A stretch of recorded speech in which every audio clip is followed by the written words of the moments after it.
Good evening, everyone. Thank you so much for coming tonight to the session Explaining Nature Positive, a little bit ambitious, but thanks a lot for making the time.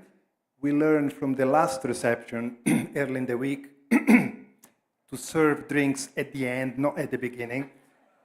That was a bit of a basic mistake, but now we learned the lesson, so apologies for that, but there will be plentiful of lovely South American wine outside after the session. So today is about explaining Nature Positive. It's an opportunity to meet some of the key people behind the development of the concept, advocacy for it, and making Nature Positive the term and the global goal for nature than it is today. My name is Marco Lambertini. I am the convener of the Nature Positive Initiative, an initiative that that's not the initiative. Can you move the... Right? Here we go. So the initiative that brings together 27 global leading organizations from all corners of the sustainability ecosystem. We have large environmental NGOs, we have business, finance, platforms, we have standard setters, target setters, we have indigenous knowledge, we have academia. It's a truly very exciting, diverse group. And this group was the one that really part of this group was the one that started already the definition of Nature Positive in 2020, advocated for it to become the global goal for nature codified in the global biodiversity framework, and now is on an even more diverse group and more ambitious mission, perhaps, to actually guarantee, drive, support the implementation of the Nature Positive goal. First of all, by preserving the integrity of the definition of Nature Positive. Nature Positive, as I used to say, many of my colleagues do the same, we all say, is not a slogan. Sounds nice, sounds like something very catchy and seductive, and it is in terms of communication and in intuitive understanding of what it is, but it's not a slogan, it's not a catchphrase. It is a measurable goal. It has been defined as a measurable goal in 2020 when the organization came together and on the wake of the Paris Agreement said, we have a global goal for nature, we have a North Star Southern Cross for climate, we don't have one for nature, we need to fill the gap. And halt and reverse biodiversity loss by 2030 on a 2020 baseline was the definition that was agreed at the time. We advocated for it, government embraced that definition.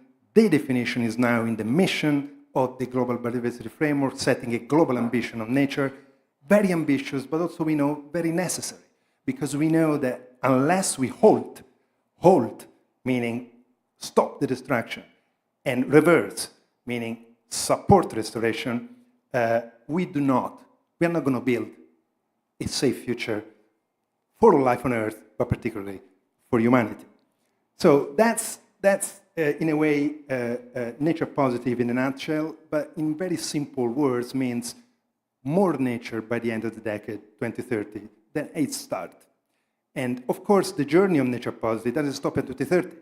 2030 is the beginning of the halt reverse, and then we have, for now, defined quite generically the ambition to continue their reversal and then conservation effort beyond until much more recovery of what we have lost. And that's exactly also reflected in the vision of the GBF. So there's strong alignment there. So today we are going to,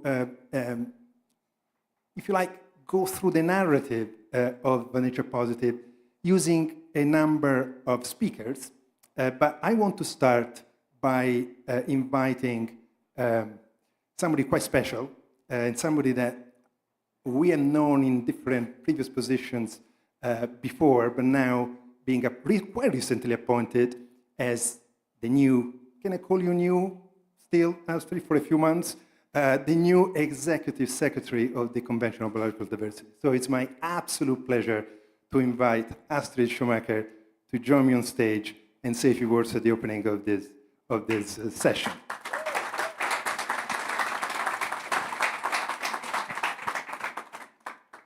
Thank you so much, Marco, and good afternoon and good evening, everybody. I hope you're cooling down nicely, because the discussions at this COP are heating up, so it's a good moment to take a break here. So first of all, welcome to all of you to COP16.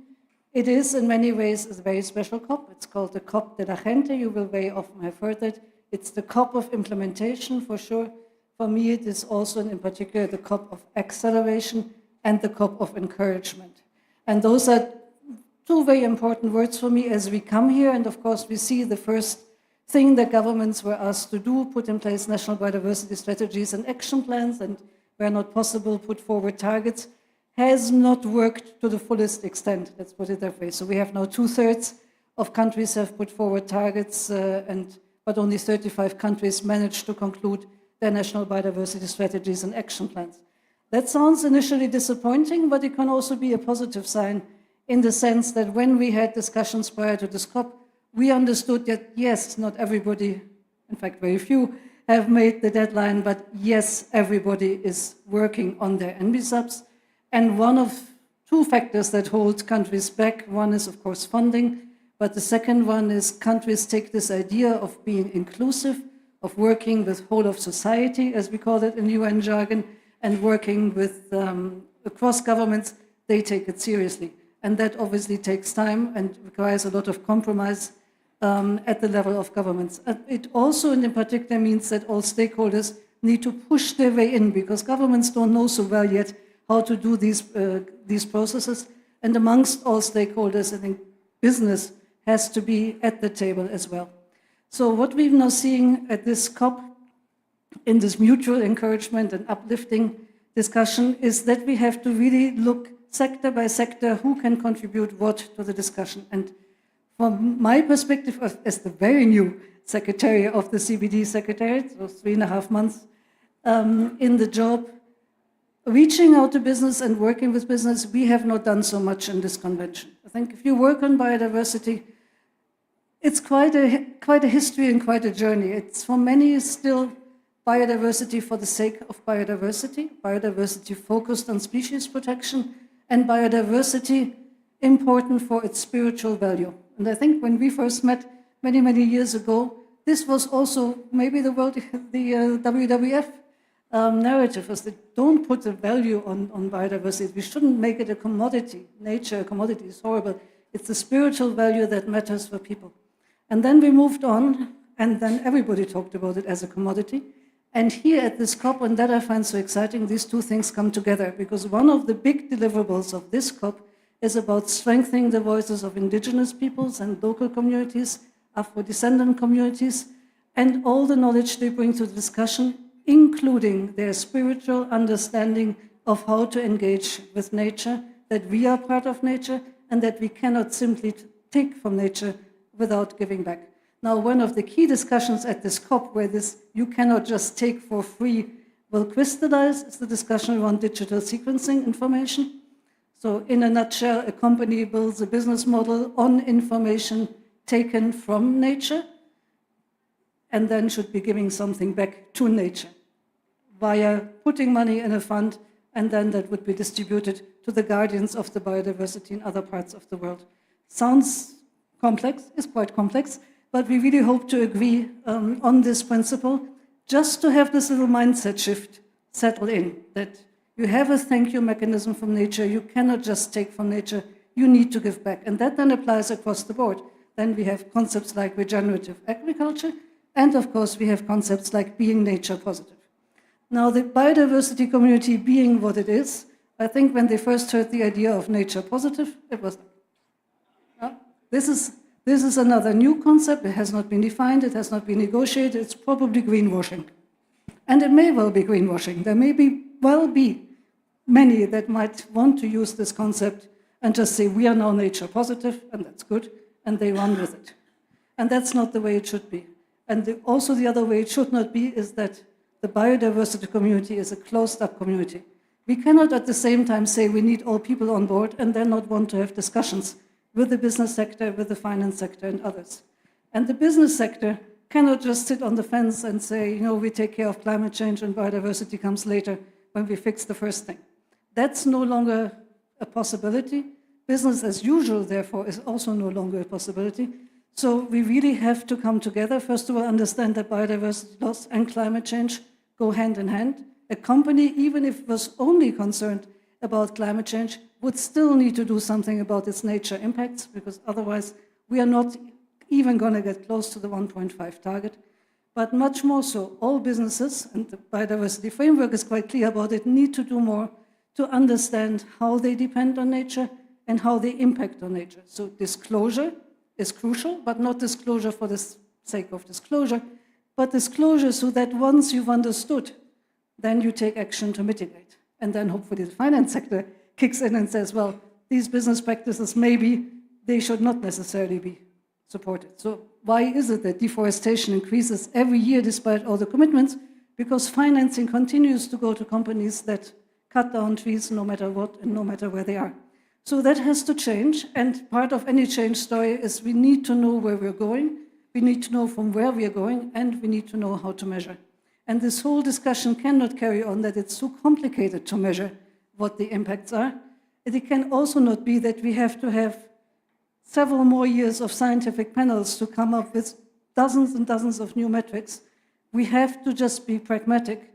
We have on everything, including DSI, probably just start small, but say we want to build up.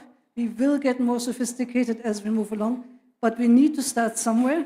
And the best way to start, I think, is always by bringing people together, because if you have many brains coming together, the results will normally be better. And that makes this initiative, no longer on screen, that slide, but it makes it so exciting, both the group of people that come together in these initiatives and your knowledge and your experience make me very hopeful that the Nature Positive Initiative can make a difference. And I would just say to all in this COP, including those critics, if you have questions, come here and engage in a discussion, and maybe you learn something and maybe they learn something. But the important thing of the COP de la Gente is that we all talk to each other, we all work together, we lift each other up, and we get across the finishing line faster. Thank you. Astrid, wait. Astrid, wait, not finished yet. We'll let you go super soon. Just to say, first of all, thank you for coming.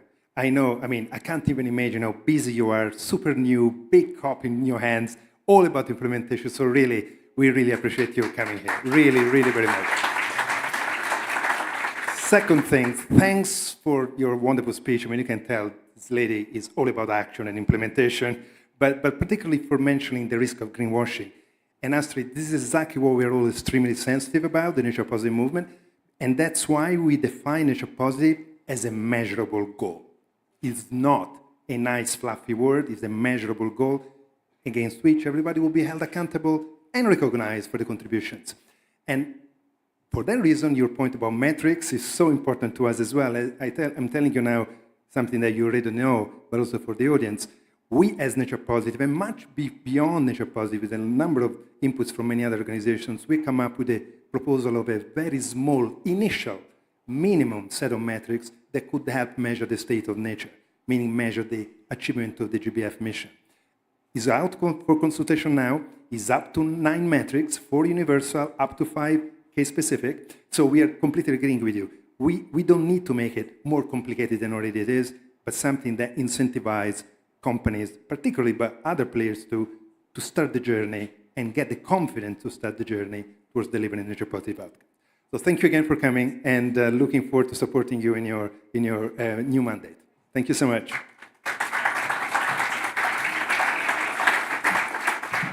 So now we are starting the conversation with a few other people, and I want to call on stage a colleague and a friend, Peter. Oh, sorry, I forgot one thing, super important, Astrid. Can you come back on stage? Probably I'm the only one who makes an executive secretary of the CBD come back on stage 3 times. But so I know how difficult it is for you to be branded, because of course in your position it cannot be. But when you're alone in the forest watching birds, you can wear a nature positive hat.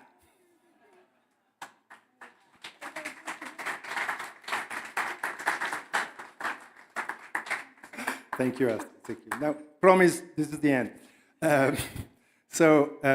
Peter Bakker is the CEO of the World Business Council on Sustainable Development, and the reason why, Peter, thank you for coming, first of all. The reason why I called Peter first on stage, because, you know, getting old, so your memory gets a little bit fuzzy, but suddenly something came back to, no, me, no, you are 50 years younger than me. No. You know, something came back to my memory, which was that WCSD, I think it was an annual meeting, delegate meeting, I don't know, in Montreux, and they organized that regularly, in 2018, when Peter invited me to talk about what was emerging, the idea of a new deal for, we were calling it the New Deal for Nature and People at the time, which was like the Paris-style agreement for nature. And we had the conversation, we had the presentation, but during the coffee break, a CEO, that we shouldn't mention the name because I don't remember it, the CEO came during the coffee break and said, guys, this is brilliant, you know, a global agreement for nature, really punchy like the Paris Agreement, but Paris has a global goal. So what do you think should be the global goal for that agreement? And at that point, the penny dropped, and of course everybody else was thinking about that, it's not just, but that gave us a little bit of a hint. But Peter? No, I think that's kind of the journey of nature moving into the space of business. You know, in 2012, for the first time, we started talking not about ecosystems and biodiversity, but about natural capital. And then 2-3 years later, Eva here, with a whole bunch of partners, wrote the Natural Capital Protocol. 2018, you come to Montreux, the business leaders say, all good, but climate is simple, 1.5 degrees, zero emission, what is it in nature? And then in 2019, this man wrote the apex goal for nature, a way too complex set of words, which we then eventually were able to dumb down to nature positive, which is why we're here. But then look at where that thing took off, you know, then the Global Biodiversity Framework comes out, which is not precisely the same words, but actually is about nature positivity. And then TNFD and all the other things came. So I think it's an incredible journey that nature is making. It's entering the business world, but we need to do more. And if on one hand, the journey has been amazing in terms of, again, interest of different sectors, nature is still going down. So yeah, we shouldn't forget, you shouldn't forget about that. So what gives you the most worry? What gives you the best hope at the point in time where we are, where we know the tipping points are approaching, where we know that the response we are providing is not good enough yet? Well, I mean, anyone who was in New York a month ago and listened to Johan Rockström launch the Planetary Health Check, that scares the out of you. I mean, for the first time, it's now become clear that the climate is running away, that 1.5 degrees is no longer attainable, that we cannot fix climate with decarbonization alone. We must restore nature. The planetary resilience is now so poor that it will become a loop. Climate will make nature loss bigger, nature loss will accelerate climate. And so that gives me massive worry. The political environment, the pushback against this movement is the second worry.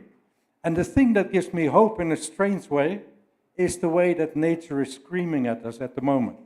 If you look at the weather events, the storms, the floods, the whatever, that's bringing attention in boardrooms where people are saying, oh no, this is now physical risk in the supply chain, we must act. And so now the job is, and that's where your state of nature metrics, where TNFD, where SBTN, where all the initiatives, we need to now bring the metrics to business, integrate it into corporate performance and accountability, make business understand the risks and opportunities, integrate it into the capital market conversations, and then we have hope that we really get the momentum behind the action. Absolutely, and I think what you just said is super important because we are a reactive species. We need to feel the problem to begin to actually respond, and that's what we're seeing. The question is, how fast can we actually respond? And so, last point, Peter, what is next for Nature Positive? Well, I think for me, Nature Positive is the lighthouse. I mean, it's like you've done. It's super simple. We want more nature in 2030. We need to make business understand that it's about their resilience and it's about their long-term competitiveness. And we need to put nature on the balance sheet. And so when you want to talk about DSI, we need to just turn this into an economic conversation, and then it will be easier. And I know there's people in the biodiversity space that find that scary, but that's when you unlock business versus capital markets versus the real momentum in the economy. And nature positive, and it's not thank you for that. It's so subtle. Sorry. Wrong timing. And I just want to say, what I find incredible in this space, when you go to a climate COP, there's 1 million people, it's all faceless. Here, it's a few people. It's you, Nature Positive. It's Eva, Business for Nature. Paul van Soekdef, I don't know if he's here, one of the great thinkers that has kicked the economic debate. And it's just amazing the momentum that you as a leader are making. So thanks for that. But actually, Peter, this is really a movement, and the whole Nature Positive was successful until now, and will continue to be only if we stick together in a very diverse coalition like the one that we are today. Peter, thank you so much for your inspiration and your engagement. You already seen the cap, nevertheless, it's a special thing. Thank you very, very much for that. Thank you, thank you, thank you. Here we go, fantastic. So now it's time to enter in the real thing. So imagine if we were writing a book on Nature Positive. Today we're going to use this fictional book and the chapters of this book to take you through a little bit the narrative here, a little bit more in detail, but not too much, a few minutes each, across the chapters of this imaginary book. So, becoming Nature Positive, the journey so far. And I'm going to call on stage 5 imaginary authors of that book. The first one is Harvey Locke. Come on stage, Harvey, straight away. Wait to clap at the end, because otherwise we lose a lot of time. Harvey Locke, tons of things to say about Harvey, but is the vice chair of the Commission on Protected Areas of IUCN, is the Yukon to Yellowstone project, which has created connectivity across a vast area set. So a person with experience at the conceptual level and at the practical level. Second person is Dorothy Mazeka. Dorothy is a leader of the African Natural Capital Alliance, a woman that in Africa is advocating for putting a value on nature and mobilizing business and financial institutions. Third person is Eva Zabay, the CEO of Business for Nature, that is coalescing a number of businesses to act and transform the space, so with a lot of advocacy focus as well. And last but not least, Carlos Manuel Rodriguez, the CEO of GAF, who needs no introduction, but I thought he was going to get a cap on his own. Costa Ricans. And by the way, you should know, because now we need to say this, because shame on you, you already got a cap, so he's got the second one tonight. But no, I lost the thread. It's getting wild tonight. So, Carlos Manuel Rodriguez, CEO of GGF, former Minister of Environment of Costa Rica, of course. So, ladies and gentlemen, thank you very much for joining. Fantastic to have you as imaginary authors of this book. So we'll start for me simply saying that the book is going to take you on a journey, setting first the context of Nature Positive, starting from the decline of nature, making the case for Nature Positive being urgent, necessary to halt and reverse. Thank you, Astrid. Thank you so much. Good luck with the rest of the week. Thank you. First of all, starting from the decline of nature, facts and figures, uncomfortable, talking about the seriousness of the situation, because we cannot ever forget that when we talk about Nature Positive. Then going into the more promising side of the story, of the context, which is the awareness that today we have about all the decline, but particularly about the consequences that the decline is beginning to generate, not just on the natural world on its own, but actually on us, on our economy, on our social cohesion, well-being, health, etc. And then the third part of the context is about the transition. What does it take to actually deliver nature positive? What needs to happen and what is happening? And after that context setting, we're going to go into specific deep dives. One is about society. What a nature positive society means, and Harvey Locke is going to tell us a few words about that. So when we invented the nature positive idea, we were looking for an analog to the equitable vision of the Sustainable Development Goals, the carbon neutrality net zero goal of the Climate Convention, and what was the thing for nature? And that thing was, let's have a nature positive future so that it can be part of an equitable, nature positive, carbon neutral future, which equates to a hopeful 21st century, a story we can live by. And so if you think about a story we can live by, one of the questions is, well, who's we? There's a lot of we out there in the world. And there's the Western mind, which obviously I'm from. We like science, we like the rationalism.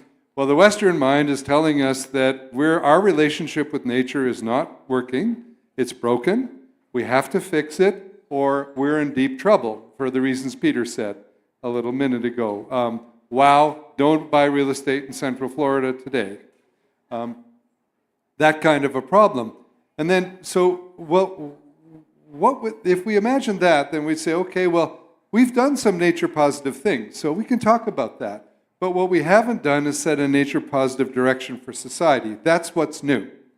And so imagine thinking through the Western tradition, what we would do. Well, the science tells us we better act, and we better act fast. The ethical framework, some of our religious leaders in the West, the Pope, King Charles, who's the head of the Church of England, have all said, we're way off course, and we better get on course if we want to live proper ethical and spiritual lives. These are the leaders of religions in the West. The Patriarch of the Greek Orthodox Church has said similar things. And then, okay, so that's the West, but what about the rest of the world? Well, it turns out the rest of the world, for a very long time, has seen ourselves in a relationship with nature. So imagine if we had a group of co-authors that includes Chinese and African and South American co-authors and an indigenous co-author. And we said, okay, well, what might this look like for you? And how would it honor your traditions? So indigenous people see themselves in a relationship with the natural world. And they don't distinguish between animate and inanimate. Everything is alive. Well, it turns out Western science is sort of, gee, plate tectonics, the whole Earth is moving all the time. Gee, maybe there's a coincidence there of knowledge systems come at from a different direction. They're telling us the same thing. In Africa, there are many traditions like Ubuntu, I am because you are. And there's Akan and Suban have similar traditions, which is the idea we are in relationship with our ancestors, with their spirits, with the rest of life. And we live that way in relationship with the rest of life in the world. Not on top of it, but in relationship. One of the other ideas that comes out is, for example, the Constitution of India says it is the duty, not the right, the duty of every Indian to safeguard the rivers, forests, and wildlife of India. What's that about? Well, that's about a deep tradition of understanding relationship in the circle of life. And similarly, Taoist Chinese values are about relationships between heaven, the earth, and me, and about relationships like Shanshui, which is the idea that energy comes from the mountain, flows through rivers, and through the landscape. At the household level, that's feng shui, which almost everyone has heard about. And at the individual level, that's qi, the energy that flows through your body. And we're all part of this vast changing energy system, which gets us back to the science of Johann Rockström's work was mentioned earlier, this idea that the processes of the earth give us a stable earth system. We have to get those processes stabilized, and that's what the nature positive idea is fundamentally about. Let's get ourselves back into a stable environment. And it's a social narrative that works for the whole world. Thank you very much, Harvey. That was a brilliant summary of the imaginary chapter on nature positive society. And it deserves a cap too. Dorothy. Society values fantastic and a big driver of change. Finance, Peter said it earlier, unless we move finance, things don't change as fast. So finance is an interesting topic because it can be as complex as you want it to be, or it can be as simple as you want it to be. One of the things that comes through quite in a very interesting way, maybe I should say I stumbled upon it, is the history of finance or the history of finance in nature. Many times when you talk about the new instruments, in fact, many times we say new financial or new innovative financial instruments. If you go back hundreds of thousands of years ago, many of these instruments were already in place, in different shapes, in different forms, but societies were actually paying to conserve nature. So the fact that this started many years ago and the linkages of having that historical lens and bringing that back to the current society as it stands. You have spoken about the society. That society, for it to preserve nature, needs to be funded. We talk about regulators, we talk about policy makers, but more importantly, we talk about businesses and finance. These businesses need to maintain, need to be resilient, and these businesses run economies. And so within this particular chapter, we look at the historical lens, then we have the ethical argument, and most importantly, the economical argument. Now, I am in the middle of scientists, so I know many times when you start to talk about, commercialization or monetization, then you raise many questions, and it makes many of us quite anxious.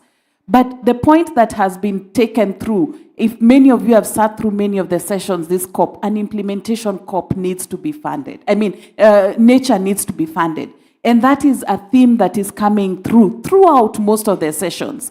The how is what we need to work on.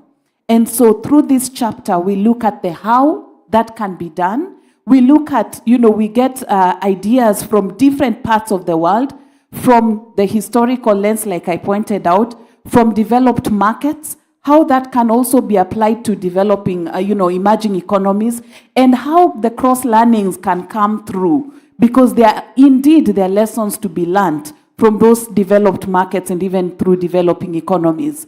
And then finally, the fun part, what we talk about, the instruments themselves. So we take you through a number of instruments, some that have worked, some that have not worked so well, some that are still being tested.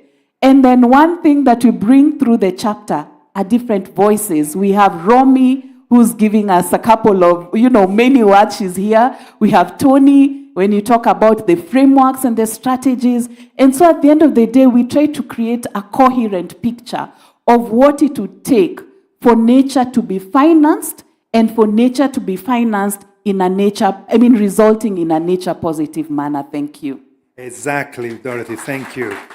Finance that results in a true nature positive, more nature, no less. Eva, you are business for nature. You're going to talk it up as business. They had later, yes. For Dorothy's special visible hat. Can you hear? Not yet. Thank you. Yes. Well, to understand how nature got up the business agenda and where we got to today, we have to look back of where we came from. And the story that an imaginary author of a chapter on business may have written or not starts in 1962 with Silent Spring. And that's also dictated a bit of also some of the challenges we're still facing today, because it focuses on the negative impact that companies have and how they need to take responsibility for that. And there is a general awareness of that role that business must play in reducing the negative impact and then starting to repair for the damage that's been caused. Then you fast forward a bit into, well, how can you actually understand not only the impacts that companies have, but their fundamental dependency? There is no business on a dead planet.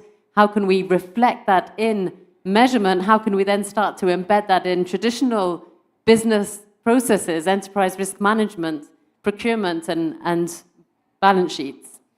So then, even though we're getting this momentum in the business community, voluntary action is still fragmented and clearly not adding up to the scale that's necessary.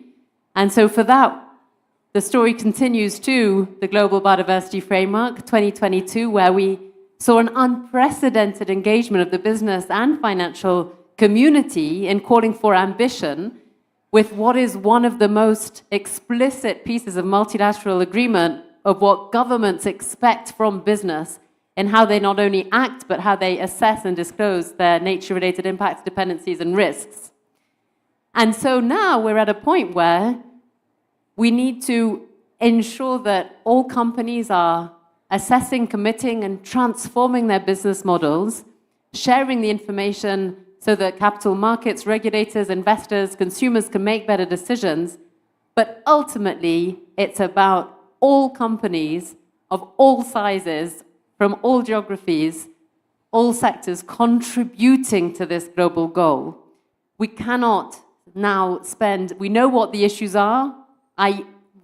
Any company that's taking, 2 years to do a materiality assessment is obviously paying someone way too much for nothing, because you can use Encore and just do it in 30 minutes.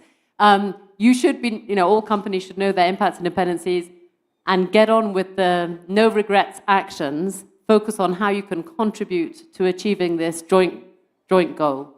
Thank you, Eva. Thank you. Urgency is your message. Urgency. Carlos Manuel, you're coming from an experience on the ground. You're a lawyer. You're coming from experience on the ground, governance, and now the GF. Regulation, the role of governments vis-à-vis a nature-positive agenda. Yes, thanks, Mark, and thanks for the invitation to write and contribute in this book. It was quite a journey to me, because I'm getting spoiled, because I normally think and someone else writes, and you force me to think and write at the same time, so I really like that. So what I try to do in that chapter is to explain that, yeah, we got the values and the science, we got the financial resources around the world, we got the compromise of the private sector. What we have in front of us is a major political challenge. I've been minister a few times in Costa Rica. The first time I was 20 years younger than the president, and the second youngest minister in 1998. And the last time I was 20 years older than the president and the second oldest cabinet member. So I've seen a lot of things. And we tend to believe that by coming here and convincing one minister, the Minister of Environment, we will change dramatically the way humans consume and produce. And let me tell you, we're far from really understanding the political challenge that we have in front of us. Let me remind you all that the Minister of Environment comes here very alone, very by himself, and probably agrees with what is proposed here. And then he needs to go back and talk with the Minister of Agriculture, to the Minister of Energy. And we kind of celebrate, the Paris Agreement was a huge celebration, Montreal a huge celebration. We celebrate as if we won the World Cup, but the Minister of Environment has to go back and begin engaging with the other ministers who doesn't believe in what you're saying and feels that you are an obstacle for their development and growth agenda. My biggest challenge as a minister in Costa Rica was the Minister of Agriculture. He always was in the wrong place with the wrong intentions and supported by the big ag sector behind him. I didn't have any problem with the Minister of Energy because I was at the same time the Minister of Energy, and that is why Costa Rica has been able to go 100% renewable energy in the last 25 years, because energy, mining, environment conservation, ocean, and freshwater is in one single institution. So my point, Mark, in this book is that the biggest challenge is the lack of political coherence in how governments plan and invest. Governments around the planet invest 144 times more financial resources in activities that destroy forests than what they invest in forest conservation, and 80% of those resources come from a decision in the ministries of agriculture.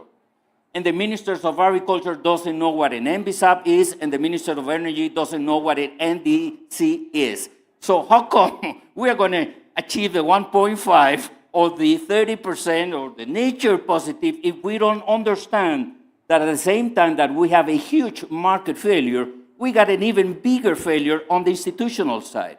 So my contribution to the book was in setting some criteria on what I believe it is nature positive governance. What are the elements that we need to have in terms of a restructuring of the executive branch so we can be more coherent and more comprehensive? It doesn't make any sense to divide the management of natural resources in the classic division, non-renewable and renewable, and then you split down in many little pieces. So I set some principles on how to deal with the lack of political coherence, because we will never achieve Target 18 that has to do with subsidies and perverse incentives with the same institutional framework that in first place has created a problem that we want to solve.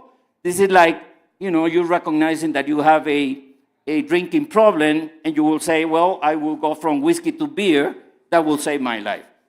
No, we are very wrong. We need major transformation in the executive branch, and we need institutions that works at the landscape, seascape level, not in pieces of the landscape as we have today, because we have these controversies, different opinions within them.